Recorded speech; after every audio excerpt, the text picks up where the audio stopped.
what is the worst night that you've had? Like, I don't mean combat, and I don't want to ask you about that, but like sleeping in the dirt or sleeping in the sand, and when people are bitching about little things that go on in their lives. And you had a night where you're probably digging yourself in the sand and trying to figure out how to stay, alive and not, have somebody just walk up on you and drop one on your head. I'll give you a real feel-good answer to that. The night we were sitting on the border, the fence of Iraq from Kuwait, and we had, I think I was in the 3rd Infantry Division out of Fort Stewart. We're the first unit to knock the fence down.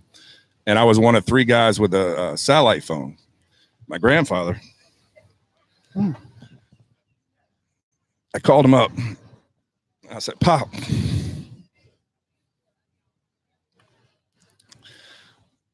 I just want to say hi. And he says, you can only go to the well so many times, son, before the well dries up. And I had to think about that for a second, because I had been in that situation so many times. Excuse me.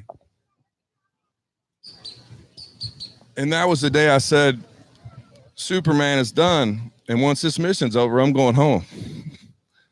And I retired that right after that. But it's tough, man. Well, thank you for sharing that. I apologize for asking, but no. It's a good story, because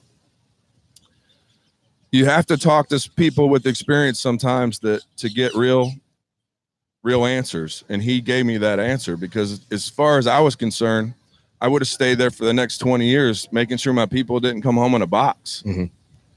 And that's important, but it's time for somebody else to do it. Right. Because you can only get so many holes in your body until your day is done. Yeah. So sometimes you just need perspective, no matter what you're doing in your life, and like you said, when you asked that question, when I came home, some of the things my wife thought was a big deal, I was like, this is nothing compared to how bad it could be, and that's perspective on the good and the bad and in general, and it's a big deal. How are you physically holding up? I'm fantastic. I work 16 hours a day. I've just lost 30 pounds. I feel orthopedically better than I